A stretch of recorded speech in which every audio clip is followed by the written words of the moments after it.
আবহাওয়ার বিশেষ গুরুত্বপূর্ণ আরও একটি নতুন আপডেটে অসংখ্য অসংখ্য ধন্যবাদ জানাচ্ছি। দেখুন, একটা শীতের আমেজ আসতে চলেছে। বাংলাদেশ থেকে খুলনা এবং দক্ষিণবঙ্গ জুড়ে পশ্চিমের জেলাসহ একাধিক জায়গায় ঠান্ডার কিন্তু প্রকোপ একটা ধীরে ধীরে আসতে চলেছে। দেখুন, একটি কিন্তু কমেন্ট এসেছে যে সাউথ 24 পরগনা বা নর্থ 24 পরগনা উনি উল্লেখ করেনি আবহাওয়া কেমন থাকবে, সেইটাও অবশ্যই দেখাবো।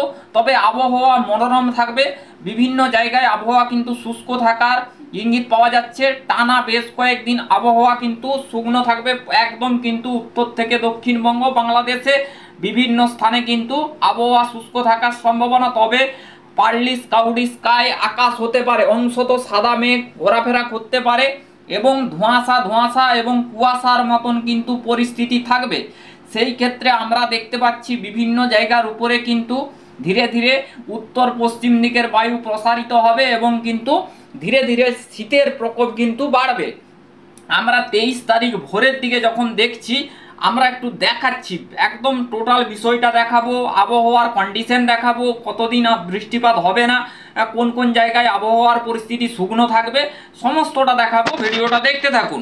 দেখুন, আমরা যখন 23 তারিখ 23শে নভেম্বর ভোরের দিকে আছি, তখন কিন্তু দেখা যাচ্ছে দর্শক বন্ধুরা, এখানে কিন্তু পুরুলিয়া 14 ডিগ্রি সেলসিয়াসের কাছে পৌঁছে যাবে, বাঁকুড়া 15 ডিগ্রি, জামশেদপুর এখানে কিন্তু 15 degree, Chakulia 15 degree, Kharagpur 16 degree অর্থাৎ পশ্চিম Medinipur 16, Kolaghat 16, Kolkata 18 degree Celsius, Arambagh 16 degree Celsius, Chandannagar 18 degree Celsius, এখানে পিংলা, সবং, কেশিয়াড়ি, নয়গ্রাম, গোপীবল্লভপুর সব 15-16 ডিগ্রি সেলসিয়াসের কাছে কিন্তু পৌঁছে যাবে।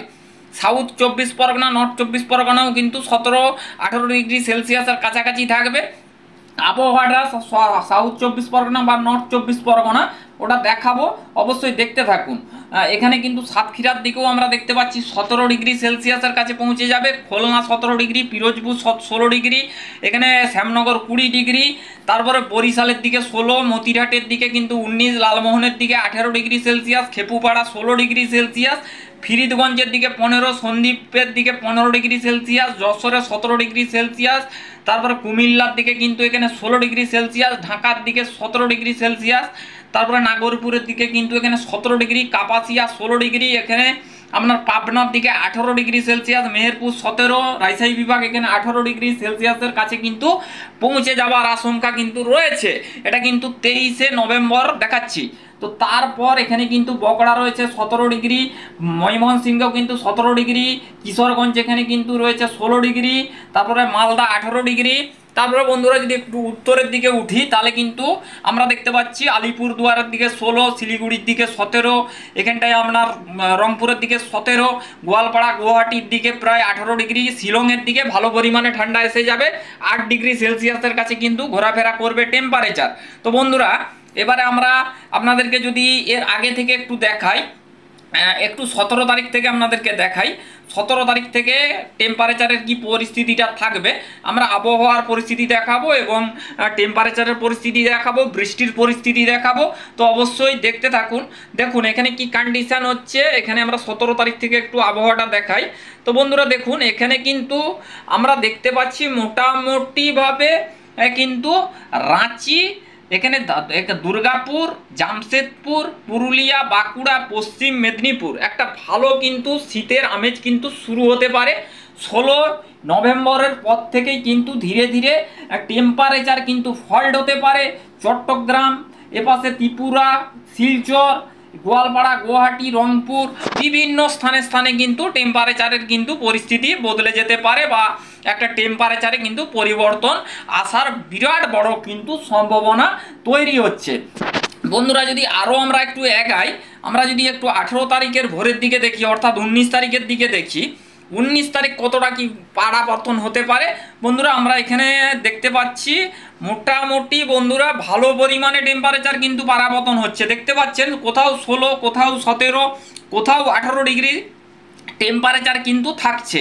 তো বুঝতেই পাচ্ছেন বন্ধুরা, এখানে কিন্তু টেম্পারেচার একটা ধীরে ধীরে ভালো পরিমাণে কিন্তু নামছে এবং কিন্তু আগামী দিনে হয়তো আরও পাড়াপতন হতে পারে।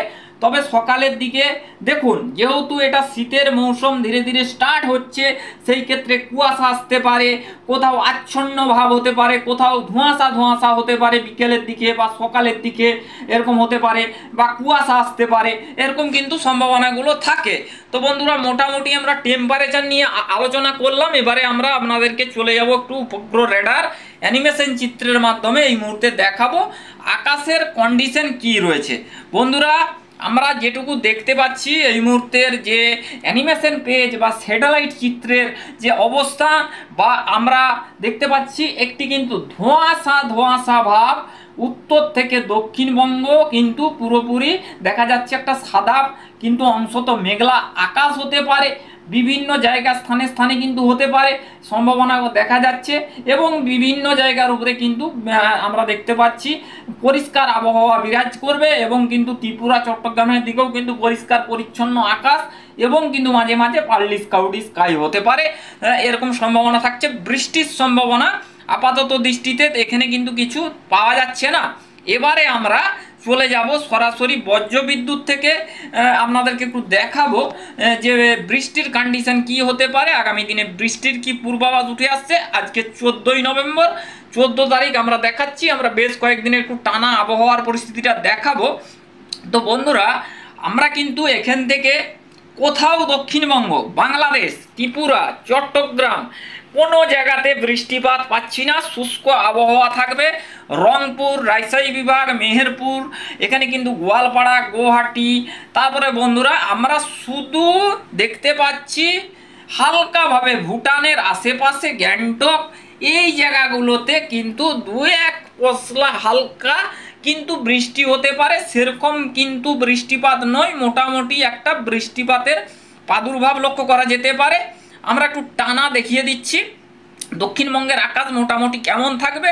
15ই নভেম্বর অর্থাৎ আগামীকালের আবহাওয়া কিন্তু থাকছে শুষ্ক, এবং কিন্তু আমরা দেখতে পাচ্ছি সিকিম, ভুটান এই জায়গাগুলোর কোথাও কোথাও কিন্তু হালকা মেঘাচ্ছন্ন দু এক পশলা বৃষ্টিপাত হতে পারে সম্ভাবনা থাকছে। 16ই নভেম্বরও দেখা যাচ্ছে কিন্তু আমরা কিন্তু এই জায়গাগুলো কিন্তু সিকিম, ভুটান এই জায়গাগুলোর উপরেই কিন্তু একটা বৃষ্টিপাতের সম্ভাবনা কিন্তু তৈরি হওয়ার আশঙ্কা কিন্তু বন্ধুরা লক্ষ্য করা যাচ্ছে। সেরকম অর্থে দেখুন জোরপূর্বক কিছু বন্ধুরা বৃষ্টিপাত নয়, দেখুন এখানে কিন্তু খুব সামান্য স্লাইড বৃষ্টিপাত হতে পারে। এখানে গ্যাংটক, ভুটান এই জায়গাগুলোর আশেপাশে বন্ধুরা দু এক পশলা করে বৃষ্টিপাতের একটা সম্ভাবনা থাকছে। তো সেরকম ভারী বৃষ্টি, অতি ভারী বৃষ্টি কোনোটাই আপাততভাবে বা আপাতত দৃষ্টিতে দেখতে গেলে সেরকম ভারী বৃষ্টি, অতি ভারী বৃষ্টির কোনোটাই সম্ভাবনা আপাততভাবে থাকছে না। তো বন্ধুরা এরকম সম্ভাবনাগুলো থাকছে। তো মোটামুটি আমরা আবহাওয়ার পরিস্থিতি দেখালাম।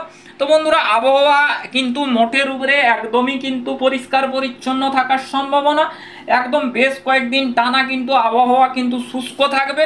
আমরা যদি 19 তারিখ বা 18 তারিখ নাগাদ একটু দেখিয়ে দেই, দক্ষিণবঙ্গে এবং বাংলাদেশ, ত্রিপুরা, চট্টগ্রাম, যশোর, লোহাগড়, এখানে কিন্তু মাঠবেড়িয়া, শ্যামনগর, গোসাবা, কাকদ্বীপ, নামখানা, ফেজারগঞ্জ, সুন্দরবন, বারুইপুর, তমলুক, উলুবেড়িয়া, বালিচক, ডেবরা, পিংলা, সবং একদম পুরোপুরি বন্ধুরা শুষ্ক ওয়েদার থাকবে, কিন্তু মাঝে মধ্যে মায়ানমারের দিকে কিন্তু হালকা বৃষ্টিপাত হওয়ার কিন্তু বন্ধুরা আশঙ্কা কিন্তু তৈরি হওয়ার সম্ভাবনা কিন্তু লক্ষ্য করা যাচ্ছে। বন্ধুরা এবারে আমরা একটা 10 দিনের একটা প্রেডিকশন দেখাবো আপনাদেরকে, বৃষ্টির গ্রাফ দেখাবো। তো বন্ধুরা আমরা দুডের ভিতরে যদি ক্লিক করে দেই, তো দুডের ভিতরে আমরা কি পাবো বন্ধুরা, দুডের ভিতরে আমরা কিন্তু দেখতে পাচ্ছি হালকাভাবে মায়ানমার এই জায়গাগুলোর আশেপাশে কিন্তু হালকা বৃষ্টিপাত হতে পারে সম্ভাবনা থাকছে। তো তারপর আমরা দেখতে পাচ্ছি নেপাল, কাঠমান্ডু, ভুটান, সিকিম এই জায়গাগুলোতে বন্ধুরা দু এক পশলা কিন্তু বৃষ্টিপাতের সম্ভাবনা কিন্তু তৈরি হওয়ার আশঙ্কা রয়েছে। তো বন্ধুরা এই পর্যন্ত এখনের আবহাওয়ার আপডেট, পরবর্তী আপডেট অবশ্যই দেখা হচ্ছে। ধন্যবাদ, ভালো থাকবেন, থ্যাংক ইউ।